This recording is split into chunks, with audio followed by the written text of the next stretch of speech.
This podcast is sponsored by nobody. Hey dudes, welcome to Splat from the Past, the only 80s themed horror and sci-fi show where things could get totally radical.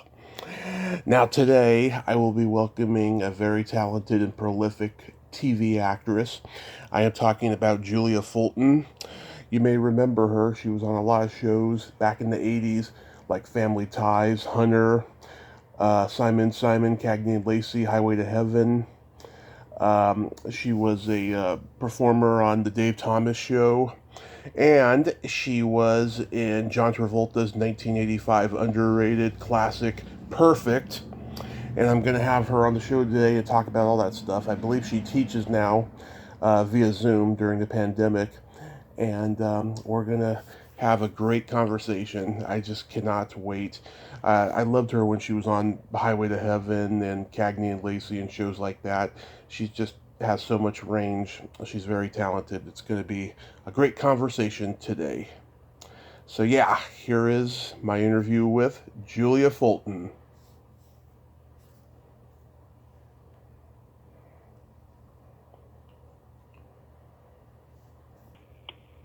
Hello. Good afternoon, Julia. Welcome to the show. Hi. It's good to hear from you. Great. Yes, how are you today? I'm very well. How are you doing? Doing pretty good. This is such a great honor. Thank you for taking the time today. Oh no, of course. I enjoyed the interview I saw you do with Daryl, a friend of mine. So so this podcast, is this a podcast? Yes. Yes. Terrific. Have you had bad experiences with interviewers? Yes. I have. Just in terms of being misquoted. Yeah, generally when I get that question, it's usually because they had a bad experience. So I just need to ensure that, no, I'm not that guy. There's going to be no misquotations. Terrific. Good to hear. So, going back in time, did you gravitate toward acting early on in your childhood? You know, I did. I was one of those kids. I started in elementary school. I went to summer stock. I did all the shows in high school. I was acting since I was in about second grade. And it was my first love. So it just made sense. I thought to myself, if I got into the Yale School of Drama, that would be a sign from above. So after I graduated from Yale College, I walked across the street and auditioned for the drama school and got in, and really had a wonderful 3 years there. Nice. So you're born and raised in Evanston, Illinois? I was born in Evanston, Illinois. I was raised on the coast of New Jersey in a little tiny town called Spring Lake. And it was right on the ocean. And we were boardwalk kids. A lot of summer stock, a lot of, cotton candy. Yeah. Water taffy. Yeah, well, Charlton Heston and Rock Hudson are both from Evanston, so you come from a pretty good tradition there. Oh, I didn't know that. Yeah. In fact, they both went to school together. So. Wow, I did not know that. Yeah. Interesting. Huh. Yeah. So when you're at Yale, any of your classmates go on to become successful? Yeah. I'd say that almost all of the ones that I went to school with, we've all had careers. I mean, we've all worked. I don't know who you would know. I mean, Frances McDormand was 2 years ahead of me. She was not in my class, but she was 2 years ahead of me. Everyone has had a pretty solid showing. That's good. Stage, and some went directly to stage, and I went right out to Los Angeles because I'd done so much stage.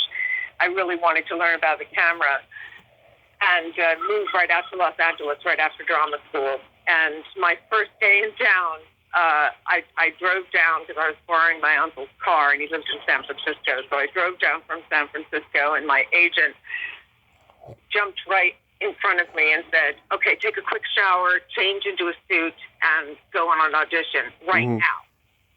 And I didn't know my way around. I had a Thomas guide. I didn't know what I was doing. I found my way to Culver City, to the studios, and auditioned for John Travolta and Jim Bridges, who was the director of movies like The Paper Chase and Urban Cowboy, which Travolta was in. Mike's Murder. Yes. Yeah. Mike's Murder. Right. Of course, you know through Daryl. Yeah. But he was also my big break because he cast me right away as John Travolta's lawyer. There were two lawyers in this movie called Perfect with Jamie Lee Curtis. Yeah. And it was wonderful because it was my first camera job and it got me my Screen Actors Guild card. So he got me right into the union. Wow. My very first day in Los Angeles. Yeah, I mean, it's not a great movie. It's not a perfect movie, but there's bright spots in it. You know, it's got a lot of talent. It's very hard when you name a movie perfect. You can just automatically see the headlines. Perfect is not perfect. Yeah. Perfect is imperfect. Yeah. But it was a great introduction to being in Los Angeles. Yeah. Yeah. I mean, 1985 was a weird year for Columbia. They were trying to have a huge hit. They thought that Perfect was going to be the one, but they had so many disasters that year. Yeah, it was a very strange year for them. You're right. Yes. Yeah. Yes. How was working with Travolta? He's a very funny and gentle person, and everyone was just very kind and warm. And I worked with Jan Wenner, who is the founder of Rolling Stone magazine. He was also in the movie. Yeah. So he and I sort of bonded a little bit because we were both neophytes to the camera. So every time the camera was set up for a close-up, you know, he'd look at me, I'd look at him. He'd be like, okay, let's go. Yeah. How about Jamie Lee Curtis?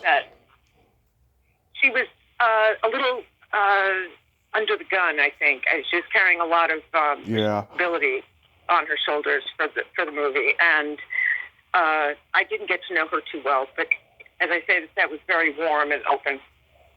Yeah, Lorraine Newman has a great part in it, and very few people get to see her dramatic side. I think she did a great job in it. Yeah, I think she did too. Yeah, and Mary Lou Henner is in it. Her and Travolta did Grease on Broadway. That's right. Yes. Yeah. Right. And I remember in a couple of the party scenes, they assembled a whole bunch of friends to come in and do the scene with them. And Lauren Hutton was one of them. And it was fun. There were always a lot of interesting people milling around on the set. Yeah, that is so cool. But so that was your first official production? Yes, it was. Yes, outside of drama school.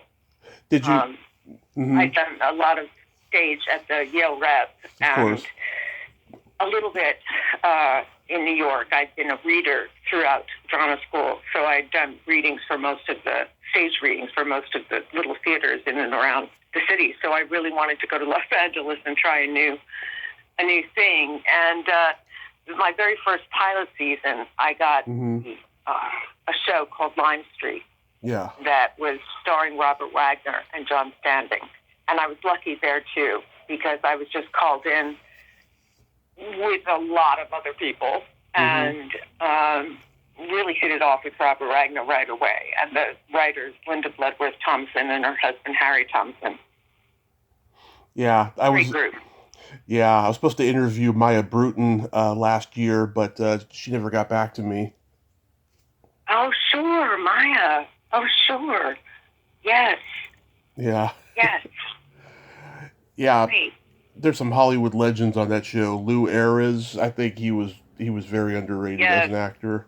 Yes, Patrick McNee was the head of the British office, the insurance office.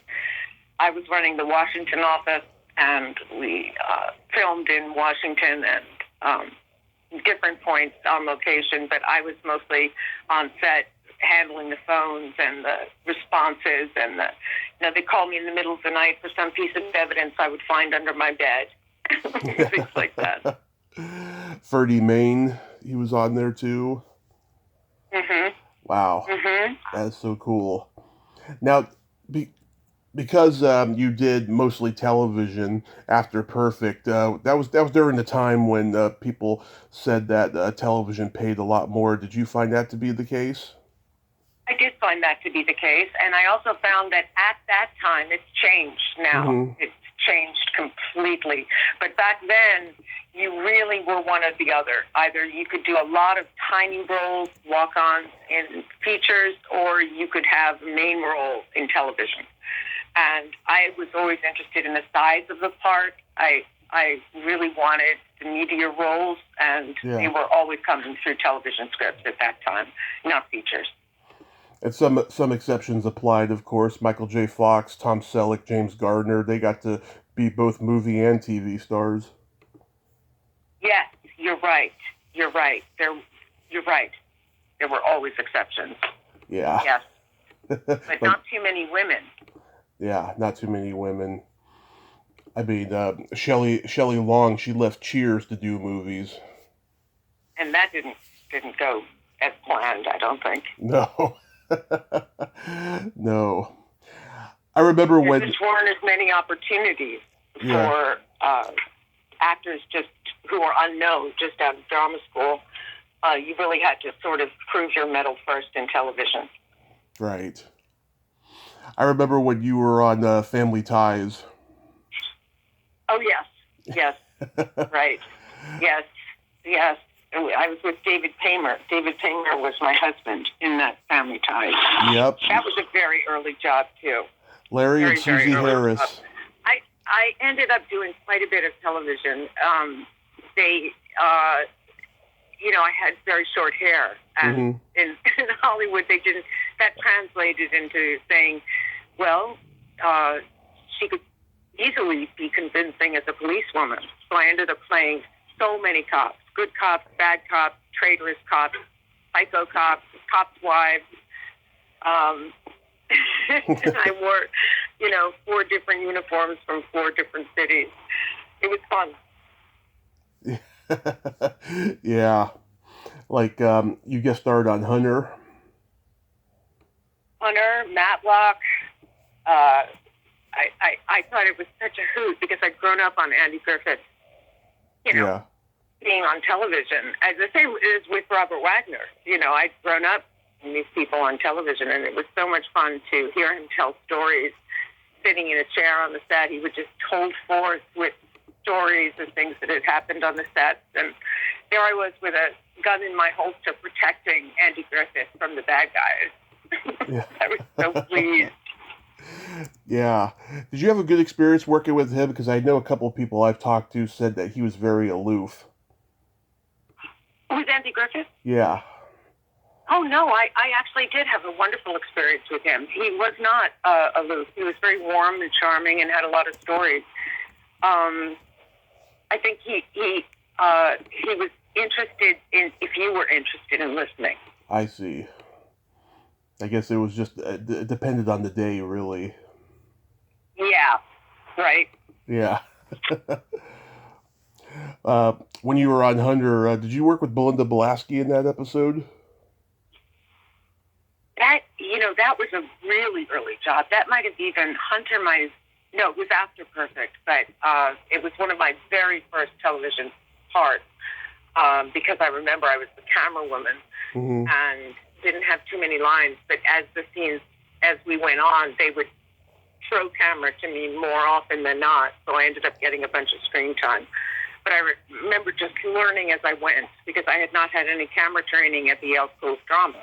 At that time, they, figured if you learned stage, you knew camera. And I teach acting for camera now. It is not the same. It is different. You adapt different stage techniques to use for camera. It helps to know which ones they are. I know back then there was no on-camera training in acting classes, and now they have it, and it's really, really good, I think. Oh, I absolutely imperative. I mean, absolutely a necessity to teach camera in anywhere, but in acting school, it's very, very important these days. Yeah. I wish it had been more prevalent then, but it wasn't. No, I mean they teach so much about the business side nowadays, from what I've been told. I just think that's spectacular, especially in this social media driven world that we have now. I think people need it a lot more now. I agree. It's very, we getting out of drama school, we really had no idea what how important it is to produce your own career. Exactly. You worked on Simon and Simon. How was that experience?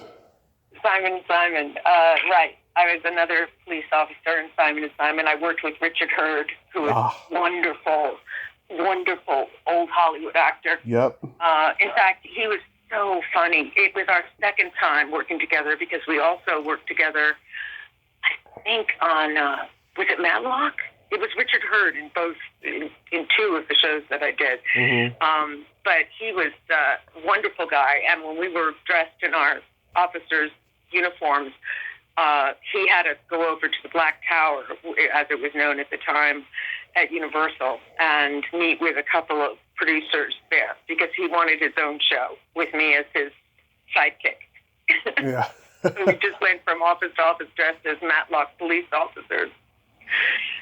Simon and Simon was a lot of fun. I enjoyed Gerald McCraney, who is a very funny man. Jameson Parker had a terrific eye. I know he did some directing afterwards, but I remember being right before a scene, they were counting down to action, and I did a little tap dance because I was nervous, and I was just, off camera for a minute, and I was just doing a little tap dance. And Jameson actually stopped everybody and said, "Do you realize what a brilliant thing she just did? Why weren't you filming that? Why weren't you filming that?" I thought, that he wants to direct. This time last year, I interviewed Richard Hurd, and then he died 2 weeks later, and it was not the interview I wanted, I'll tell you. He kept asking me questions and wanting to know my life story. There's so much we didn't get to cover, but it was great overall. Well, I could see him doing that. He was endlessly curious about other people. Yeah. I don't think he considered himself old Hollywood, really, because, sure, he had been around a long time and stuff, but he's told me it was like 20 years before he made his first movie after making his stage debut. Wow, 20 years, really? Yeah, he decided to wait. Didn't know that. Yeah, he decided to wait a long time. Yeah. I can't remember. I asked him, if, looking like Carl Malden was a hindrance to his career, and he said something like he thought it was at the time, but now, he sees it as he saw it as a blessing later in life. Oh, that's interesting. Yeah. Yeah. When I first got to LA, everyone was so interested in having you resemble someone else. Well, who is she? What type is she? Well, you'd have to come up with another person's name in order to legitimize what you were doing. Yeah. And so I could see that at first he felt it was a handicap. But, anything that opens the casting director's door is in the end a benefit. Absolutely. And then that also, too, in that Simon Simon episode, you also had Clu Gulager and Charles Durkop. Wow, that is powerhouse, actors right there. Oh, yeah. And these guys all knew each other, Oh, yeah. There was always such camaraderie on the set. Of, again, the stories of things that had happened on sets since they had last seen each other. And there were always great things going on. You know what other set was like that? The Highway to Heaven set with Michael Landon. Yes.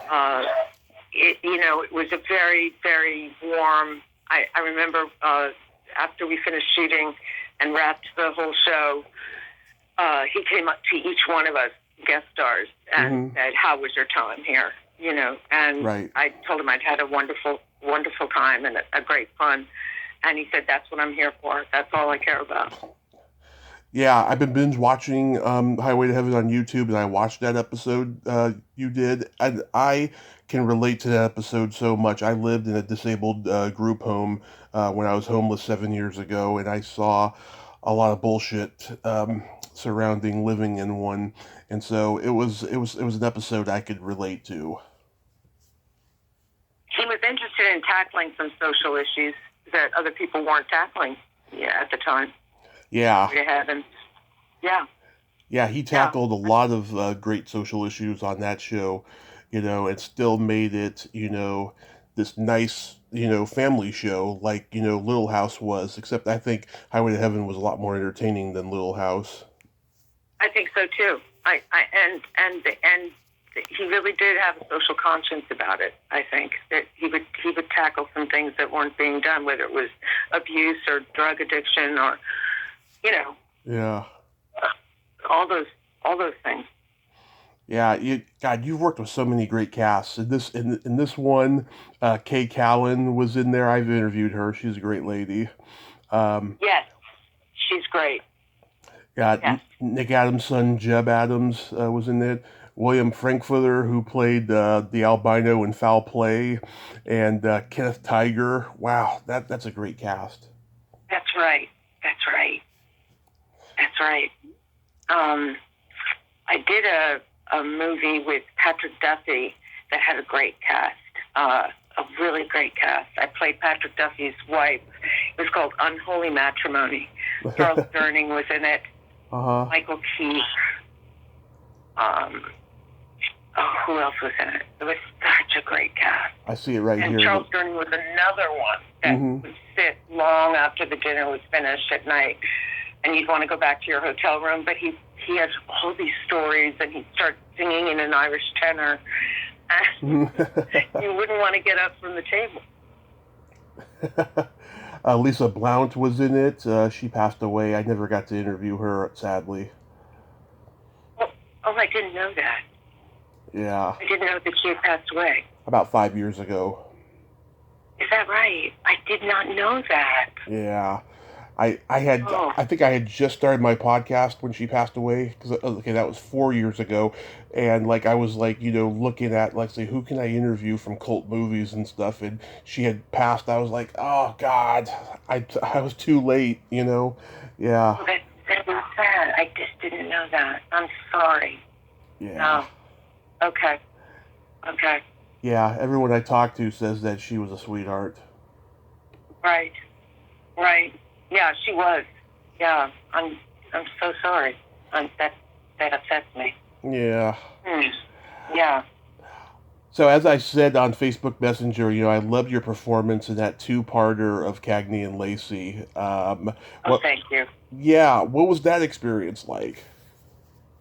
Oh, it was a very intense experience, because the woman who had written the initial script for The Rapist was writing from personal experience, and so I felt a real duty, a real responsibility to do to do credit to that story. And Tyne Daly was off having a baby, so Tyne Daly said, since you're going to be here so long, why don't you use my trailer? Right. And so I got to use her trailer right next to Sharon Glass's. And Sharon Glass and I shared a bond because she had gotten started as Robert Wagner's secretary a long time ago on a television show. And she knew that I had just gotten the job on Lime Street when I did Cagney and Lacey. Mm-hmm. So we both had Robert Wagner stories. Yeah. I love that episode. That episode has an anti-rape message that was so wonderful. And I also love your 80s hair that you had in it. Yes, you're so right. It was so quintessential 80s, wasn't it? Yeah. The era of hair. I think you should have gotten an Emmy nomination. Thank you. Thanks for saying that. I went to auditions the week after the first episode aired, and a couple of my friends were saying, boy, maybe you get an Emmy nomination for that. And but I was unknown, and a lot of it is publicity campaigns and things like that, and I was still sort of fringe, so I didn't feel part of it. But I really enjoyed working with the people there. The director of that first episode was James Frawley. Oh yeah. You remember who he is? Yep, he's an actor studio guy. He directed The Monkees, the Muppet movie, and one of my favorites, Fraternity Vacation. You're so right. You're so right. Yeah, he was Yes. he was a talented guy. Yes, very much so.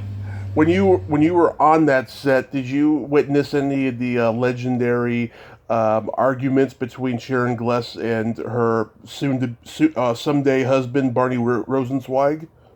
Yes, I did. Yes. Barney and Sharon were hilarious because to me it was obvious that he had such love for her and such affection for her and such respect for her. And I think for a few years she didn't really acknowledge that, you know, and when she finally did, they got together. But yeah, there were,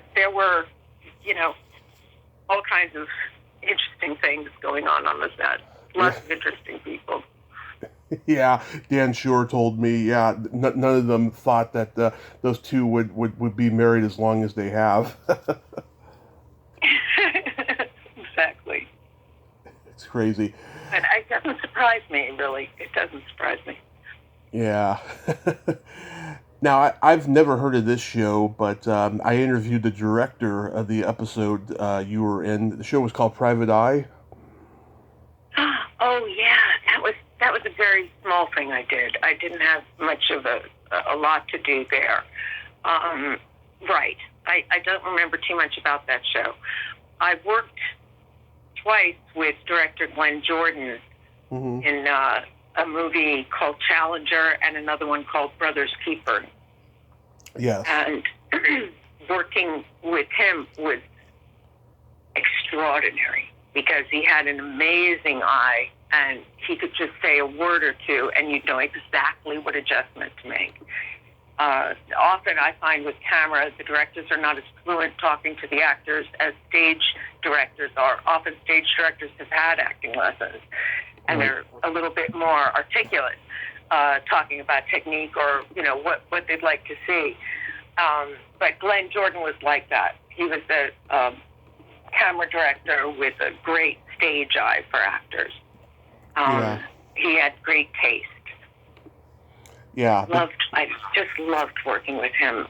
For Challenger, we were in Texas shooting in Houston at NASA, and they actually had us attend astronaut classes, a couple of, to just see what was going on, and we hung out at the astronaut bar at night and listened to stories that they would tell about space. And that's how one of the scenes in the movie came about, actually, because what I brought up as we were filming was that we're the astronauts in the piece, but there's never a scene about what space is like. And since they're the ones who would know we're missing an opportunity there, right? So I was talking to Glenn Jordan about this and to Frank Hughes, who was our trainer and had been the trainer for the astronauts on the Challenger shuttle as well. So he was having deja vu walking around the set, watching us be these people, But anyway, he ended up writing the scene himself with a little bit of help. And we did that scene then. I did it in the bar with Taryn Allen, what space is like. Did you meet any of the families of the Challenger victims? Yes. The families all came to the set and walked around and had interviews with us and talked to us. And that was really moving. It was, again, I felt a huge responsibility to try to tell the story right. Yeah. There's been a conspiracy theory surrounding the Challenger the last few years and stuff. I don't know. It's just, it's they're like grasping at straws, I think, surrounding it. No, I think it was a classic, a major malfunction, as Yeah. you say, in the sense that Morton Cycle engineers were warning NASA that it was too cold to fly, and those O-rings wouldn't hold. And Yes. they went ahead because there was pressure to go ahead in the open window of weather that they thought they had. Just a tragic and I think irresponsible mistake. Yeah. They never should have flown that morning. I compare that malfunction to Will Rogers' plane crash because it was a very, very cold night, and there was, ice on, the plane jets. It was just an old time, plane that he was on. It was his own personal private plane. I compare Right. I compare both malfunctions the same. I mean, flying in the wintertime is very risky. Yeah, right. He didn't fly in the winter. When they know the dangers, Right. I mean, it's not like they didn't know. They did know. Right. And they still decided to do it. And nobody even informed the astronauts that there were any equivocal decisions going on. Yeah. They didn't even know that there was a debate about the O-rings and the weather. Yep, capitalism bullshit. That's all it is. Heads should have rolled. Yeah. Right. Yeah. They actually. And then the other movie I did with Glenn Jordan was Brothers Keeper, and again, great cast: John Lithgow, Ellen Burstyn, and Annette O'Toole. Mm-hmm. Who else was in that? Let me look here. Veronica Cartwright. Well, that's right, Veronica. Brian Doyle Murray, Peter Michael Getz, Richard Mazer. Wow, that's a great cast. Ray Burke. Wow, yeah, that's a really good cast. Yeah, the director I was talking about on Private Eye was Aaron Lipstad, who's a close friend of Daryl's. Oh, okay. Yeah, he directed a couple of low budget sci-fi movies, and he put Daryl in both of them. I didn't know that. Yeah. Did you you were a performer on the Dave Thomas show? Yes, I was. That was a hard job to get. Yeah. The truth, because they wanted us. That was one of the few auditions back then that was put on tape, so that it could be sent to different producers. And so they had a camera set up in the audition office, and they had the casting director and a couple of producers and writers around, but they didn't have a script. Mm-hmm. So they just set up a what if, and then roll camera and let you improvise. Mm-hmm. And it was really high pressure to come up with something right then and there. Yeah, of course. It wasn't easy. Did you come from a sketch and improv background? Yeah, I had done a lot of improvisation and sketch comedy in college. Two friends of mine, and actually in college I played around, but in drama school I had a couple of classmates who really loved it, and we used to improvise like a little comedy troupe for the residential colleges at Yale. Mm-hmm. We would go around and entertain at dinners and things like that, and improv with suggestions from the audience and that kind of thing. Loved it. What is it about Yale and Harvard? They have such a long-standing track record with improv. I mean, look at the people who came from those schools that like have done really well in comedy, like Conan O'Brien and Robert Smigel and Jane Curtin. She was in The Proposition I think it was at Yale back in the day. Okay. Yeah. Yeah. Wow. I know. Well, you get a whole bunch of energetic actors in a room, you're going to end up with a little improv. Yeah, it's an interesting phenomenon there. But were you excited to get the job? Were you an SCTV fan? I was. So I was excited to get the job. And I remember the first lunch we had was with Dave Thomas and Bonnie Hunt. Mm-hmm. You know Bonnie Hunt? Of course, yeah. A really wonderful comedian and actress. And and he'd have different people come on in the show and, do little sketches and not be there the whole time. But so you were always working with different people. Teresa Ganzel. Yes. That's right. She is hilarious. I've been trying to get her on here for a long time. We're connected on Facebook though. She just crack up everybody. Yes. Actually, people would take turns cracking people up because it's the true test of whether or not you can stick it out if you don't crack up when it's your turn for the close-up and everyone's trying to crack you up and you refuse. It's a test of wills. Yeah, Don Lake, he's very underrated. Did you get to meet Dan Aykroyd or John Candy? No, I didn't. Would have loved that. They never came around. Because I thought they guest starred for some reason. I was not on the set. Okay. That day or that hour, Yeah. People would come and go. That's interesting. So after a while, did you become disillusioned with acting consistently, and you decided you wanted to teach? Yeah, I realized that the major roles I was ageism exists, right? Yeah. And it was getting harder to get the bigger roles. You could work forever doing a couple of scenes as the lawyer or this or that comes on, but those great, really psychologically needy roles were going to younger people, and I realized that I wasn't really in it to sit in a trailer for 16 hours a day. It's a lifestyle that after a while, you feel like you're not making use of what you have. And I started teaching in my mid-30s at UCLA Extension. I started with that to see if I liked it, and I did.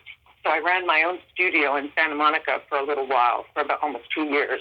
Yeah. And after that, I went to Austin, Texas for a year as an assistant professor in the program, in the graduate program. And I stayed there for a year and then came back to Los Angeles because I had met a playwright that I had worked with, and I ended up marrying him and moving down to where he lived in La Jolla, and I started teaching at UCSD and had 2 kids. Yeah. Wow.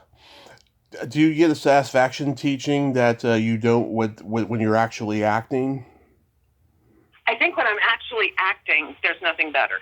Mm-hmm. You're in the flow. It's like making a touchdown all the time. I mean, it's exhilarating. But the lifestyle you have to do that is very, very tough. Whereas with teaching, I get such energy from the exchange with the students. I mean, I teach acting for camera, acting for stage, film, various different film courses. And so I see a nice cross-section of students, and I get a lot of fun. It's very energizing. And you kind of make use of everything you know. Right. So you've been mostly... you're not just serving a script. You're trying to bring in as many different things as possible to inspire other people. Mm-hmm. Have you been mostly on Zoom since the pandemic? Yes. Yeah. Yes. But I find, for me, I mean, I lecture during my film classes, so the Zoom really isn't too difficult. It's just very difficult not being in the same room as the students because you get so much energy from them. Yeah. That's what I've been hearing. It's just not the same, I'm big fan of the Comic Cons and the horror cons. They've been doing them virtually since the pandemic started. I mean, a lot of them are starting to open up again in person. But they told me, yeah, it's just not the same. And I saw a lot of them after they streamed. They were on YouTube, and they were just awkward and silly. And it's just like you want to have intimate moments with the people that you're meeting at these conventions without, That's right. 10, 20 people, Right. just, Right. in on it. You know what I mean? Yeah. Yes. Yes. I know. And those exchanges aren't possible. Yeah. Right. Yeah. It's strange. But did you occasionally do theater before the pandemic? Yes. I have been doing theater kind of off and on since I moved down here. I've worked at San Diego Rep and various other theaters around San Diego. But what did I last do? About 2 years ago, right before the pandemic, I did a one-woman show and was a guest artist. I went over to Oxford, England, as a guest artist for a little bit, and then did this one-woman show back here in San Diego. And that was a learning experience because, like Zoom, you have no other cast. You can't interact with another actor in a one-woman show. Right. So you're sort of acting by yourself, like you are on Zoom. Yeah, the one person show. It was it was really hot before the pandemic. I was even considering doing one and stuff. I did stand-up comedy for 10 years, and I just got tired of relying on gatekeepers in the game and stuff. I was going to do my own show. But it's on the back burner. Yeah. Terrific. Yeah. Yeah. So what made you start dyeing your hair different colors? I don't know. I think I have always, what it is? I think that all my life, I've had to conform to being open to any kind of role. Right. So I had to keep myself looking as though I could do any kind of role and not color my hair in rainbow shades. But now that I'm teaching, I find I can get away with that. And I really, really enjoy the self-expression of it. It's just so much fun to do.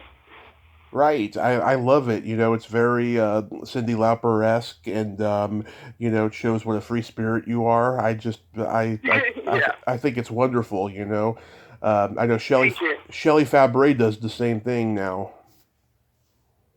Oh, I didn't know that. Yeah, ever since she's kind of, retired from the business, she's been doing just that. She's been putting different colors in her hair whenever she does an interview or something.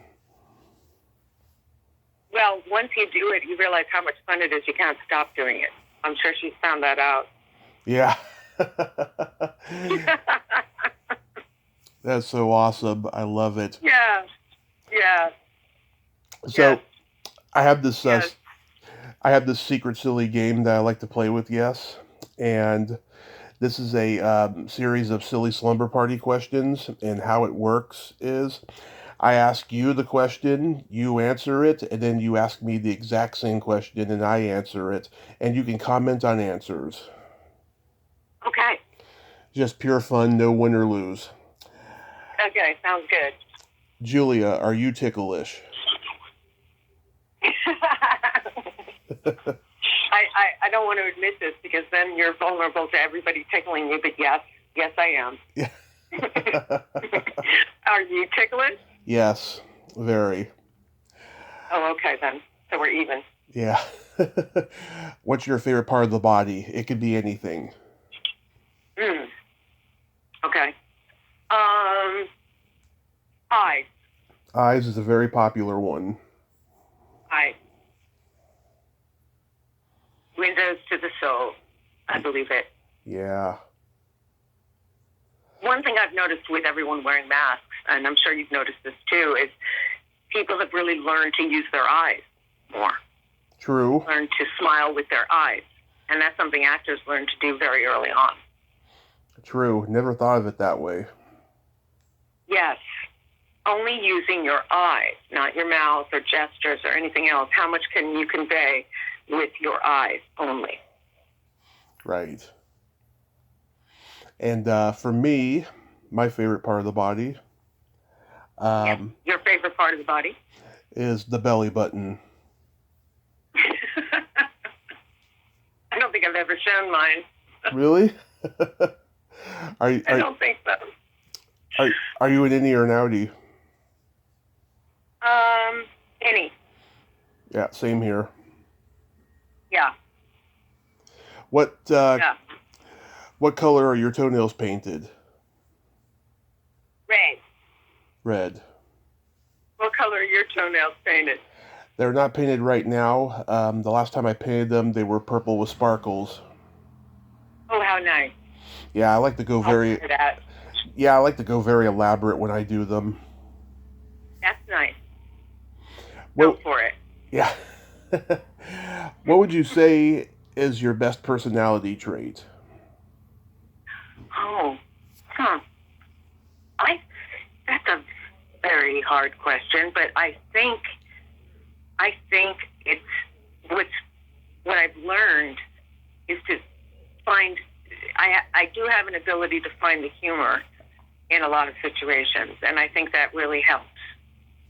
It helps deflate pressure and tension, and it fosters a sense of collegiality and collaboration, which is something actors have to do. True. And I think finding humor in any kind of situation, finding the absurdity of it, helps keep your perspective. That is true. That is true. Yeah. For me, it's my sense of empathy and that I have no filter. I think that's a very good balance. Ah, all right. Very good. Mm-hmm. That's a gift. Empathy is such an important gift. It is. It is. I have a conscience that never goes on vacation. Well, that can be hard. Yeah, it can be. That can be hard. Yeah. And then my favorite question is there a stinky smell that just makes you gag? Oh, yes. I would say sulfur or rotten eggs. Oh, Yeah. the worst. Worst. I remember hiding Easter eggs for my kids, and that one forgotten Easter egg that never got discovered that's hiding under the curtain and goes bad. Yeah. That smell, that's not a good one.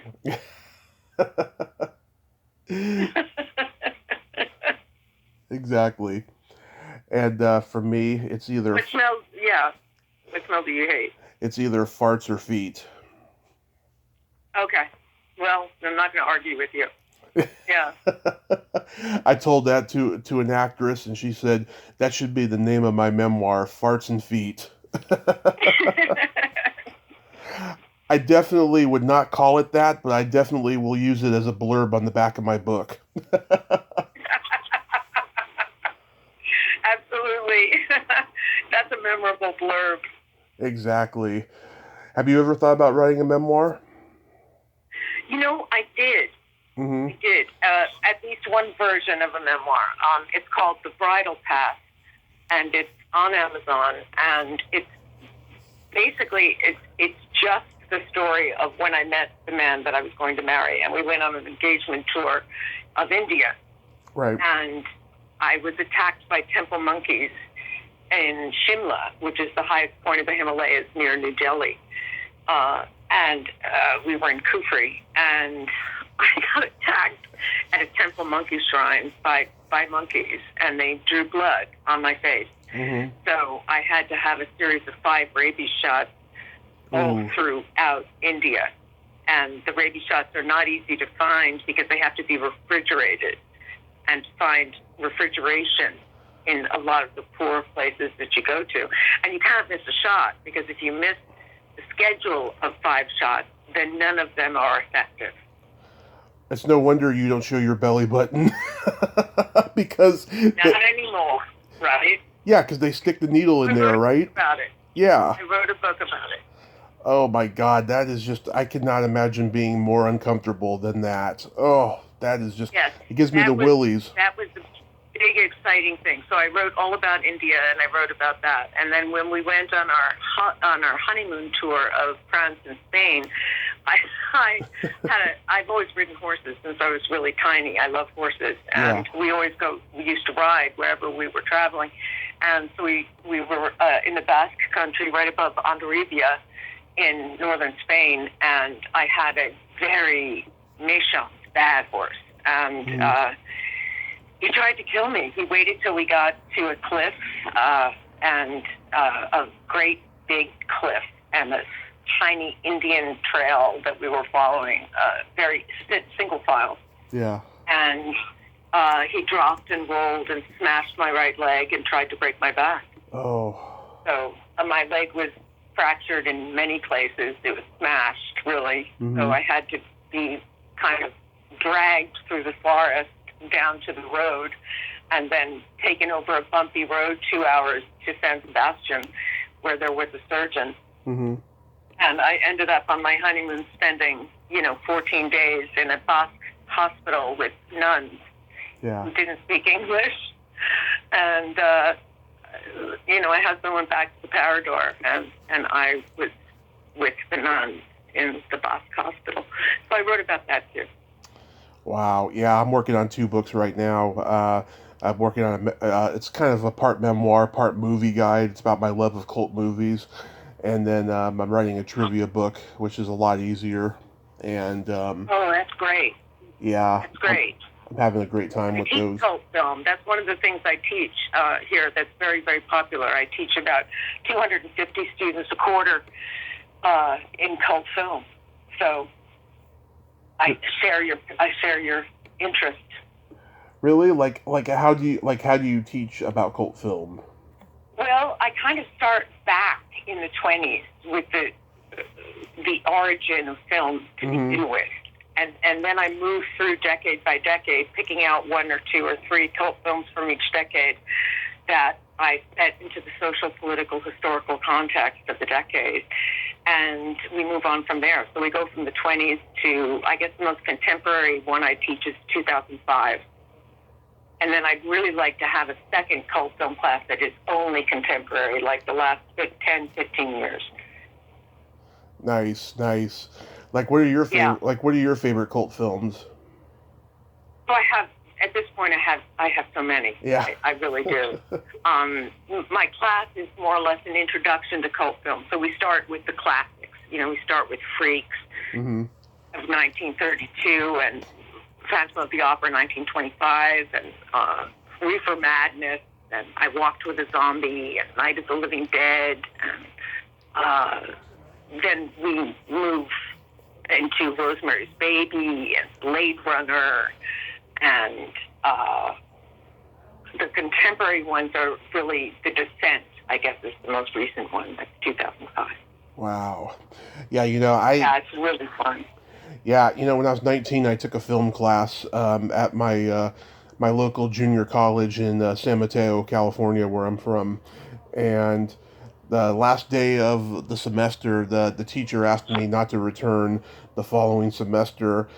He told me it was because I was a horrible writer when it came to writing essays and that I needed to take writing classes. But I know it was because I corrected him in front of the students.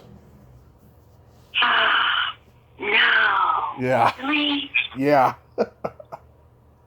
Oh, no. Yeah. Gosh, that's kind of crazy. I mean, if I get corrected by a student, I'm glad for the elucidation, if I get something wrong. Well, I was constantly correcting him because he always was wrong about a lot of stuff. Oh, wow. Yeah. Well, it always depends on the professor. It does. Yeah, he came off as a nice guy, though, but I could see there was an undercurrent of ego in him. Probably. Yeah. So you riding horses. I mean, did you try to get on those Western shows that were going on in the 90s? Oh, what was the Jane Seymour show? There was Dr. Quinn Medicine Woman. Dr. Green Medicine. That's right. No, I never got on one of those shows, but I absolutely was ready to do it at a moment's notice. Yeah, I've always regretted that I didn't have a Western, but I didn't have that. I had a more contemporary look than they wanted for Western shows. I found a lack of imagination in casting in Los Angeles. Oh, yeah. They were reviving the Western on TV. They did the Young Riders. They did Richard Dean Anderson after MacGyver did a show called Legend, which was kind of a part sci-fi, part Western show that he did. Robert Urich did The Lazarus Man, which got canceled because of his cancer that he got. Oh, that's right. That's right. Yeah. There's a lot of those. And, of course, Bruce Campbell had Briscoe County. Yes. Right. Yeah. Yeah. Right. Boy, you know a lot of TV history, don't you? TV, movie, music, yeah. I enjoy all of that stuff. It's been a blessing to my life. Yeah. Wonderful. Well, Julia, thank you so much for coming on today. This has just been a ton of fun. Oh, it's a pleasure. Absolute pleasure. Yes, absolutely. You stay safe. I hope you can return to acting after all this craziness has been controlled. I'm ready to go. As a matter of fact, some kids passing through my cult film class say, I'm calling you up when I'm doing my cult film. Yes, absolutely. So I expect to be starring in several cult films in the years to come. Yes, awesome. Well, you have yourself a great day. You too, and what a pleasure. Thanks for calling. My pleasure. Good. Good luck. Thank you. You too. Bye-bye. Okay, bye-bye. Well, there you have it. Julia Fulton, ain't she a sweetheart? Oh, what a great, special, unique, humble lady. God broke the mold when he made Julia Fulton. And, yeah, I love the way her hair looks with all those rainbow colors in it, It's like a snow cone. I love the way she has her hair like that, As much as I loved her 80s black hair, that was, full of hairspray, I love the current hair that she has now with all those colors. She's beautiful. Well, until next time, this is Tommy Throwback Kovac saying there's no shame in living in the past because the present sucks. Later, dudes.